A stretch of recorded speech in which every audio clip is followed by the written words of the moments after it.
मातृभूमि न्यूज, मातृभूमि की आवाज, मातृभूमि के लिए। સુરતમાં સતત બીજા દિવસે સામાન્ય બાબતમાં હત્યાનો બનાવ બનતા ચકચાર મચી છે। શહેરના ડુમસ વિસ્તારમાં ઇન્સ્ટાગ્રામમાં અભદ્ર મેસેજ કરવા બદલ યુવક અને વિદ્યાર્થી વચ્ચે બોલાચાલી થયા બાદ મામલો હત્યા સુધી પહોંચ્યો હોવાનું સામે આવ્યું છે। એક સગીર વિદ્યાર્થીએ ચપ્પુનો ઘા મારીને યુવકની હત્યા નિપજાવી છે। પોલીસે આ મામલે સગીર સહિત 6 લોકો સામે ગુનો નોંધીને તપાસ હાથ ધરી છે। જે યુવકનું મોત નીપજ્યું છે તેનું નામ સ્ટીવન સંજય ઘંટીવાલા હોવાનું સામે આવ્યું છે।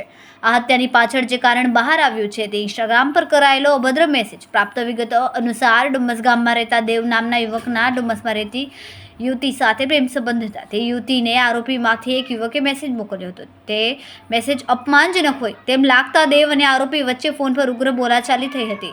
વાત એટલી બધી વધી ગઈ કે આરોપીઓએ દેવને ડુમસના લંગર સર્કલ પાસે મળવા બોલાવ્યા હતા। બોલાવ્યા પછી દેવ સ્ટીવન અને તેના બીજા મિત્ર સાથે પહોંચ્યો હતો। ત્યાં જ આરોપીઓ જેમાં 16 વર્ષીય સગીર સહિત 6 શખ્સો સામેલ હતા અને દેવ વચ્ચે ઝપાઝપી થઈ હતી। ઝઘડો હાથાપાઈમાં ફેરવાયો હતો। આરોપીએ પોતાની પાસે ચપ્પુ કાઢીને સ્ટીવનના ગળામાં ઊંડો ઘા માર્યો હતો। ઘા એટલો બધો ઘાતક હતો કે ચપ્પુ 2 ઇંચ સુધી અંદર ગયો। પરિણામે લોહી વહી જતા સ્ટીવનને ગંભીર ઈજા પહોંચી હતી અને હોસ્પિટલમાં તેનું મોત નીપજ્યું હતું। હત્યાની ઘટનાથી ડુમસ વિસ્તારમાં ભારે ચકચાર વ્યાપી છે। યુવકની હત્યા થતાં પરિવારમાં શોકનો માહોલ છે। સ્ટીવનના મૃતદેહને પોસ્ટમોર્ટમ માટે ખસેડવામાં આવ્યો છે। ગઈકાલે તારીખ 15/4/2025ના રોજ ડુમસ પોલીસ સ્ટેશનના લંગર વિસ્તારમાં 22:15 થી 23:00 દરમિયાન યુવાન છોકરાઓના એક વોટ્સએપ અને ઇન્સ્ટાની ચેટ બાબતે તું મારી મિત્ર છે સ્ત્રી છોકરી એની સાથે કેમ બોલે છે એ બાબતે માથાકૂટ થઈ અને તેમાં જે જુવેનાઇલ આરોપી છે એને છરી મારતા એક વ્યક્તિનો હત્યા થઈ છે। તેમાં એ બનાવમાં ડુમસ પોલીસે તુરંત કાર્યવાહી હાથ ધરી જે આરોપીઓ હતા 6 આરોપીઓ એને રાત્રે ડિટેન કર્યા છે અને અત્યારે અટક કરી લીધેલા છે અને જે ગુનાના કામે જે હથિયાર વપરાયેલું છે તેને પણ કબજે કરવાની કોશિશ ચાલે છે। આમાં જે મૃતક છે તેનો રોલ શું હતો?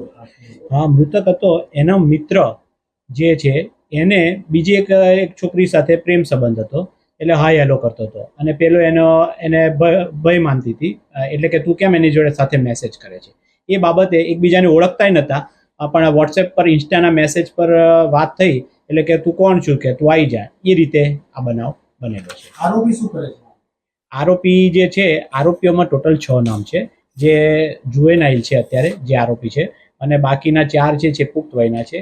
તેઓ હમણાં છૂટક મજૂરી કરે છે અને એક બીજો પણ જે છે એ પણ 10માની પરીક્ષા આપીને ઘરે છે।